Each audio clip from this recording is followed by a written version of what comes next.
C'est que votre passion déraisonnable. Meilleur habile sur 2.0. On est entre parlementaires de la République, théoriquement. Hein, parce que parfois, je me demande si vous êtes parlementaire du Parlement français ou du Parlement israélien. Du Parlement français. Oui, mais ça. Je représente 150 000 franco-israéliens. Donc vous en avez place, entre autres. C'est pas évident tous les jours, quand je vous entends. On a l'impression que vous êtes le porte-parole du Likoud. Bien. Et vous avez travaillé d'ailleurs au Likoud. J'ai jamais travaillé avec le Likoud. Je n'ai jamais été Netanyahou, en tout cas. J'ai été son conseiller de France. Ce que je veux dire, en France, ce qui m'énerve, c'est votre passion, parce que cette passion nous éloigne de la solution. Et que vous êtes là dans l'interpellation agressive tout le temps. Donc en quoi Quand je vous parle de Toulouse, il y a quelque chose d'agressif en vous rappelant Toulouse. Mais attendez, on est là pour parler de la paix, et vous nous parlez de salopards qui ont tué à Toulouse.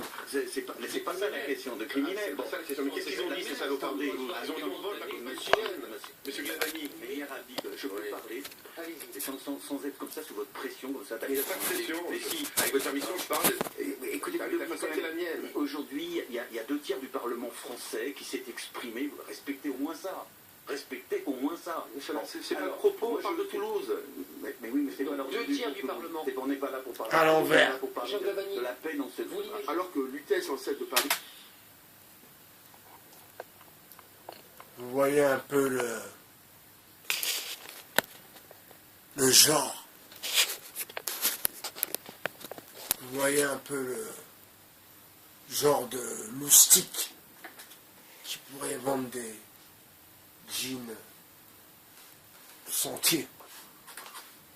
Sauf que il a les 2 pieds dans notre République. Et il faut peut-être lui rappeler que cette histoire de guerre, machin, bidule chouette, ça ne nous regarde pas, nous. Ok?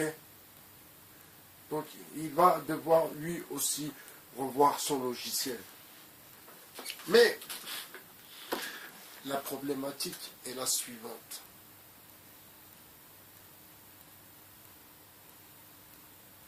Si les Lubavitch sont derrière cette histoire,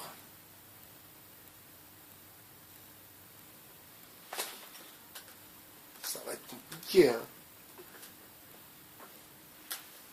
Ça va être compliqué pour les musulmans. Ah oui. Ah oui. On se posait les bonnes questions quand même. Quand même. El Blancos. Ça va être compliqué.